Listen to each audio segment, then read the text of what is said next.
Welcome to waves media Telugu. Palnadu జిల్లా దాచేపల్లి మండలం తంగెడ గ్రామంలో ముగ్గు వేయడంపై రెండు కుటుంబాల మధ్య ఘర్షణ చోటు చేసుకుంది. పక్కపక్క ఇళ్లలో నివసిస్తున్న దూరపు బంధువుల మధ్య చిన్న వివాదం గొడవకు దారితీసిందని సిఐ రాజేష్ తెలిపారు. ఘటనకు రాజకీయ సంబంధాలు లేవని, సోషల్ మీడియాలో వస్తున్న ప్రచారాల్లో నిజం లేదని స్పష్టం చేశారు. గ్రామంలో పరిస్థితి అదుపులోనే ఉందని, ప్రజలు సంయమనంతో వ్యవహరించాలని పోలీసులు సూచించారు. గుడ్ ఈవినింగ్, సిఐ దాచేపల్లి అండి. ఈరోజు మధ్యాహ్నం 3:30 గంటలకు తంగెడ గ్రామానికి చెందినటువంటి భీమా లక్ష్మి అనే ఆమె స్టేషన్కి వచ్చి కంప్లైంట్ ఇచ్చున్నారు.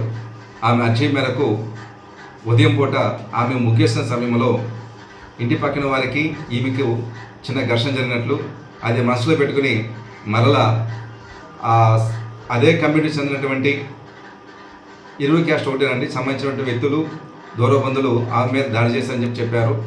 వెంటనే నేరస్థలంలోకి వెళ్ళి విచారించినప్పుడు కంప్లైనెంట్ లేదా ముద్దాయి ఎవరో ఒకరు ఇరువురి మీద ఒకరు కారం చల్లుకున్నట్టు తెలిసినది. దాన్ని విచారణ చేస్తున్నాము. అంతేగాని ఇందులో అటెంప్ట్ మర్డర్ సంబంధించినటువంటి కంటెంట్స్ ఏమి లేవు తెలియజేస్తున్నాం.